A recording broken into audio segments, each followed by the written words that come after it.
মেপে দেই দাদা, প্রেসারটা মেপে দেই, আসুন। তোর প্রেশার তুই মাপেগা, আমার প্রেশার মাপা লাগবেন না। এভাবে বলবেন না দাদা, আসলে অনেকদিন হলো আপনারা আমাদের দেশে ওই চিকিৎসাটা নিতে আসছেন না, তাই উপায়ন্ত না দেখে নিজেই চলে আসলুম যে আপনাদের ওই প্রেসারটা একটু মেপে দেই। করোনা কি বুঝলাম না, তোরাই তো করলি যে বাংলাদেশি করে চিকিৎসা দেবো না, বিনি চিকিৎসায় মরে যাবি, এখন আবার দেখতেছি বর্ডারে চলে আসছিস চিকিৎসা দিবির। না দাদা, আসলে অনেকদিন হলো ওই আপনারা আমাদের দেশের চিকিৎসা নিতে আসছেন না, সেজন্য আমাদের দেশের ওই হসপিটালগুলোতে অনেক লজ যাচ্ছে, বুঝতে পারলেন কিনা। আর একটা কথা হলো দাদা, ওই আপনাদের জন্য তো 50% ওই ডিসকাউন্ট করা হয়েছে।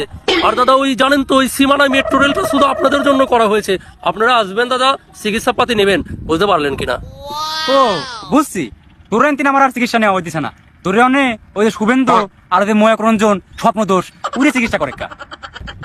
দাদা কারেকশন, ওটা ময়ূররঞ্জন ঘোষ ঘোষ ঘোষ। ওই ঘোষ হোক আর বোস হোক, তোর কাছ তিন চিকিৎসা নির পারি, এটা শর্ত আছে। কি শর্ত দাদা? ওই মাপসা আর কান ধরে উঠবোস কর, তাহলে তোর চিকিৎসা নেবো না। কি বলছেন দাদা, এই ব্যাপার? দাদা তাহলে এক কাজ করুন, ওই কৃপা করে আমাদেরকে ক্ষমা করে দিন দাদা। হয়েছে, এখন কি দাদা চিকিৎসা নিতে আসবেন নাকি? হ্যাঁ ওইছে শোনেক, তোর যদি রোগ শোক হয় তাহলে আসি আমাদের সাথে চিকিৎসা নিয়ে যাস, যা বাড়ি যা। শুধু শুধু আমাকে কান ধরে